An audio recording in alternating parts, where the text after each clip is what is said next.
میں آپ کے سامنے قرآن کریم کی ایک چھوٹی سی سورت پڑھی ہے۔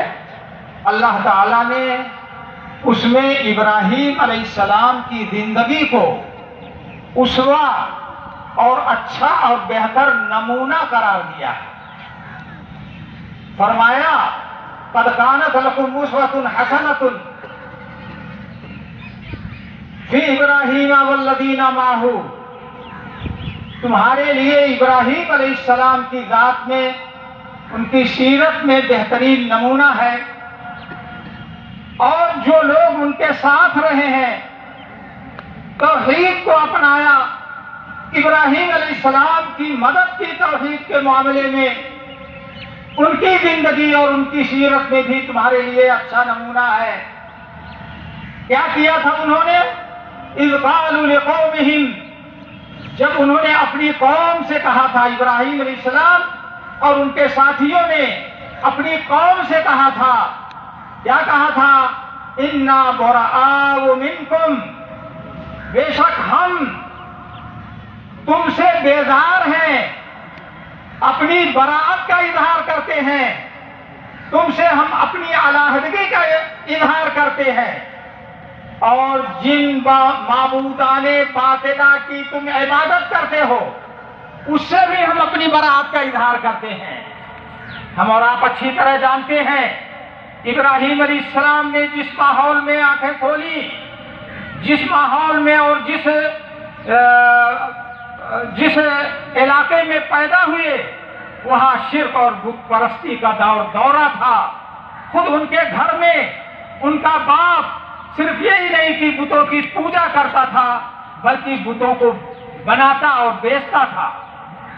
ایسے ماحول میں ابراہیم علیہ السلام کو اللہ رب العالمین نے بھیجا اور انہیں اس بات کا مکلف بنایا کہ وہ توحید کی، تنہا ایک اللہ کی عبادت کی لوگوں کو دعوت دیں، صراط مستقیم پر لوگوں کو چلانے کی کوشش کریں۔ چنانچہ انہوں نے پوری کوشش کی اور وعد و نصیحت کی، توحید کی دعوت کی ابتدا اپنے گھر سے اور اپنے والد سے کی۔ قرآن کریم آپ پڑھیے، بڑی شفقت سے، بڑے پیار سے یا ابتے، اے ابا جان، اے ابا جان کہہ کر کے انہوں نے اپنے والد کو توحید کی دعوت دی، مگر ان کے مقدر میں نہیں تھا، نہیں مانی، اور ابراہیم علیہ السلام کو دھمکی دی کہ میں پتھروں سے مار مار کر کے تمہیں ہلاک کر دوں گا۔ ایک وقت آیا کہ صرف آپ کا باپ نہیں، پوری قوم آپ کی دشمن ہو گئی، اور ایک نازک گھڑی ایسی بھی آئی کہ آپ کو بہت بڑے آگ کے الاؤ میں ڈال دیا گیا۔ لیکن مسئلہ ہے جس کو اللہ رکھے اس کو کون چکھے؟ آگ میں ڈالا گیا، لوگ اس بات کے منتظر تھے کہ ابراہیم کی راکھ بھی ملنی مشکل ہوگی، لیکن وہ آگ جس کا کام جلانا ہے، اس آگ نے صرف یہی نہیں کہ ابراہیم علیہ السلام کو جلایا نہیں، وہ آگ ان کے لیے گل و گلزار بن گئی۔ کیوں؟ اس لیے کہ اللہ رب العالمین نے فرمایا یا نارو کونی بردم وسلاما علی ابراہیم، اے آگ تو ابراہیم پر، میرے خلیل اللہ پر ٹھنڈی ہو جا اور سلامتی والی ہو جا۔ اللہ تعالیٰ نے صرف یہ نہیں فرمایا کہ ٹھنڈی ہو جا، فرمایا ٹھنڈی ہو جا اور سلامتی والی ہو جا۔ کیوں؟ اس لیے کہ ٹھنڈک سے بھی تو تکلیف ہوتی ہے۔ سردی کے موسم میں وضو کرنے میں ہمیں اپنے ہاتھ اور پاؤں اور چہرہ وغیرہ دھونے میں تکلیف ہوتی ہے، نہانے میں تکلیف ہوتی ہے، تو ٹھنڈک سے بھی تکلیف ہوتی ہے۔ تو وہ آگ اپنا جلانے کا کام نہیں کری، نہیں جلایا، اور سلامتی والی ہو گئی، گل و گلزار بن گئی۔ پوری زندگی ابراہیم علیہ السلام کی آزمائشوں سے اور قربانیوں سے بھری ہوئی ہے۔ ایک وقت ایسا بھی آیا کہ جب دیکھا کہ آگ نے ان کا کچھ بگاڑا نہیں، یہ صحیح سلامت بچ کے واپس آ گئے، ایک وقت آیا کہ ان کو وہاں سے ہجرت پر مجبور کر دیا گیا. اپنا گھر بار دھن دولت اعزا اقربا سب کو چھوڑ کر وہاں سے بھاگنے پر مجبور کر دیا. اس کو بھی برداشت کیا. پھر کوئی اولاد نہیں تھی آپ کے پاس, بڑھاپے کی عمر ہو گئی تھی. اللہ تعالیٰ نے ان کو خوشخبری دی کہ ایک بردبار عقل و شعور والے لڑکے کی ہم تمہیں خوشخبری دیتے ہیں. چنانچہ بڑھاپے کی عمر میں اللہ تعالیٰ نے اسماعیل علیہ السلام کو پیدا فرمایا, اور پھر اسماعیل علیہ السلام اور اپنی بیوی ہاجرہ علیہ السلام کو لے کر ابراہیم علیہ السلام کو حکم ہوا کہ مکہ میں جاؤ. وہ مکہ جو آج کل ہے وہ نہیں تھا, بالکل بے آب و گیاہ سرزمین تھی. نہ کوئی ہریالی تھی, نہ کوئی پیڑ پودا تھا, نہ کوئی پودا تھا, نہ وہاں کوئی انسان بستا تھا. بالکل چٹیل میدان. وہاں لے جا کر کے ابراہیم علیہ السلام نے اپنی زندگی کے سہارے اپنے لختے جگر اسماعیل علیہ السلام کو اور ان کی والدہ کو چھوڑا, اور وہاں سے چھوڑ کر کے جانے لگے.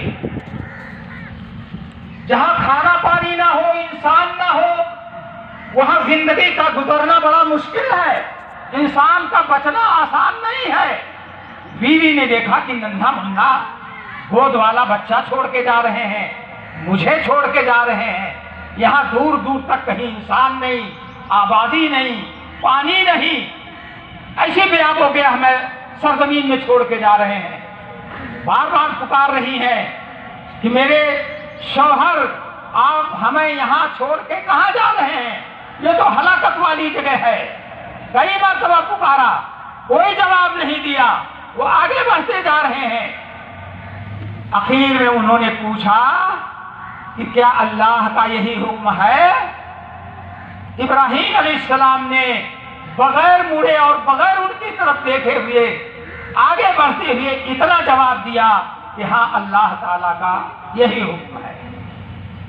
کیا کہا اس خاتون نے, اللہ پر بھروسہ رکھنے والی نے کہا تب اللہ تعالیٰ ہم کو دائی نہیں کرے. چنانچہ جب راشن پانی ختم ہو گیا اور بیٹا پیاس سے بلکنے لگا تو پانی کی تلاش میں پہلے صفا پر گئی کہ دیکھیں کہیں کوئی انسان ہو, کہیں پانی کا نام و نشان ہو. وہاں سے پانی لا کر کے بیٹے کو پلائے, اس کی زندگی بچائے. نہیں کوئی نظر آیا. پھر بھاگی دوڑی مروا کی طرف گئی, وہاں بھی کوئی نظر نہیں آیا. اس طرح سے 7 چکر کیا. پھر اس کے بعد دیکھا کہ اسماعیل علیہ السلام جہاں بیٹھے تھے وہاں اوپر سے کچھ چیل کوا, کچھ پرندے مڈلا رہے ہیں.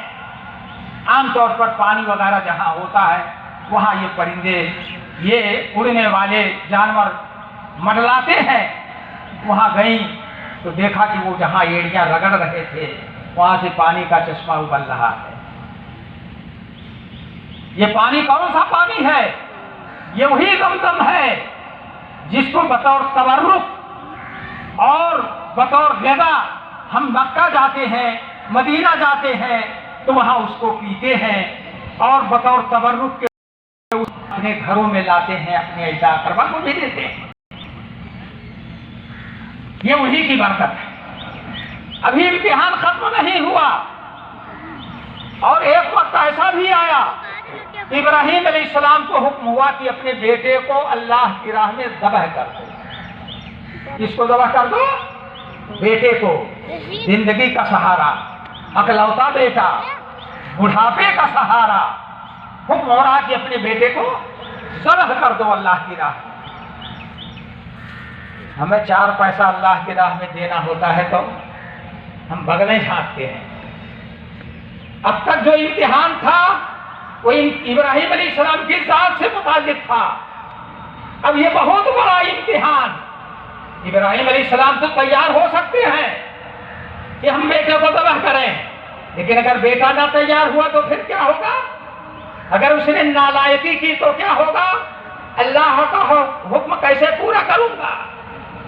لیکن بڑا ہونہار بیٹا تھا, بڑا لائق اور بڑا ثبوت بیٹا تھا.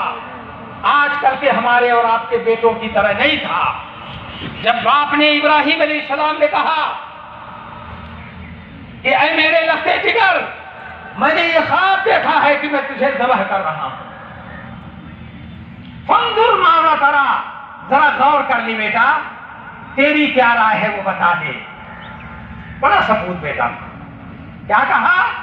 یا ابت افعل ما تؤمر، ابا جان اللہ کا جو حکم ہے آپ اس کو کر ڈالیے، بجا لائیے اس کو، اگر اللہ نے چاہا تو آپ مجھے صبر کرنے والوں میں سے پائیں گے۔ باپ کے ساتھ بیٹا بھی تیار ہو گیا، مینا کے اس میدان میں لے کر کے گئے جہاں آج حاجی لوگ قربانیاں کرتے ہیں۔ اسماعیل اور ابراہیم علیہ السلام کی قربانی کی یاد مناتے ہیں، اور انہی کی یادگار میں آج ہم اور آپ جانوروں کی قربانی پیش کرتے ہیں۔ اللہ کو اسماعیل علیہ السلام کو ذبح کرانا مقصود نہیں تھا، باپ بیٹے دونوں کے دلوں کو آزمانا تھا کہ دیکھیں اللہ کی محبت زیادہ ہے یا اپنی جان کی محبت زیادہ ہے۔ جب دیکھا کہ باپ نے بیٹے کو لٹا دیا ہے، چھری چلا لیا ہے، مگر چھری کٹ نہیں رہی ہے۔ چھری کا کام کاٹنا جیسے آگ کا کام جلانا تھا، چھری کا کام کاٹنا تھا، چھری نے نہیں کاٹا۔ کیوں؟ اللہ کا حکم نہیں تھا۔ اس کے بدلے میں اللہ تعالیٰ نے جنت سے دمبا بھیجا اور ابراہیم علیہ السلام کو حکم دیا، یا ابراہیم قد صدقت الرؤیا، ابراہیم تم نے خواب سچا کر دکھایا، اب تمہیں بیٹے کو ذبح کرنے کی ضرورت نہیں ہے، بیٹے کے بدلے میں یہ دمبا کی قربانی کرو۔ وہیں سے یہ قربانی کی یاد چل پڑی ہے اور انشاءاللہ العزیز قیامت تک یہ چلتی رہے۔